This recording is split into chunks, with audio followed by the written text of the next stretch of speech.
কুরুক্ষেত্রের যুদ্ধ চলছে, আকাশ লাল ধুলোয় ভরা, চারপাশে অস্ত্রের ঝনঝন শব্দ। গুরু দ্রোণাচার্য যেন অদ্বিতীয় যোদ্ধা, যুদ্ধক্ষেত্রে হয়ে উঠেছে সে অপ্রতিরোধ্য। পাণ্ডবরা বুঝল যতক্ষণ গুরুদ্রোণ জীবিত যুদ্ধ জেতা অসম্ভব। তখন শ্রীকৃষ্ণ বললেন, গুরু দ্রোণের হৃদয় ভাঙলে তার অশ্রু থেমে যাবে। পরিকল্পনা হল, দ্রোণ খুব ভালোবাসতেন তার পুত্র অশ্বত্থামাকে। এই ভালোবাসাকেই অস্ত্র বানাল কৃষ্ণ। ভীম যুদ্ধে এক হাতিকে হত্যা করলেন, নাম ছিল অশ্বত্থামা।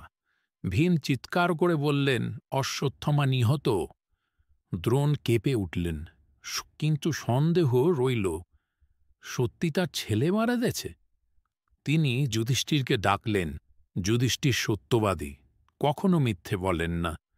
দ্রোণ জিজ্ঞাসা করলেন, আমার অশ্বত্থামা কি সত্যিই নিহত হয়েছে? যুধিষ্ঠির দোটা নেয়, শেষে বললেন, অশ্বত্থামা নিহত। তারপর চাপা স্বরে বললেন, হাতি। হাতি শব্দটা শোনা গেল না।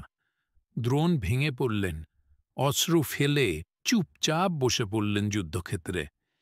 ঠিক সেই মুহূর্তে ধৃষ্টদ্যুম্ন এসে তার পেছন থেকে আঘাত করলেন।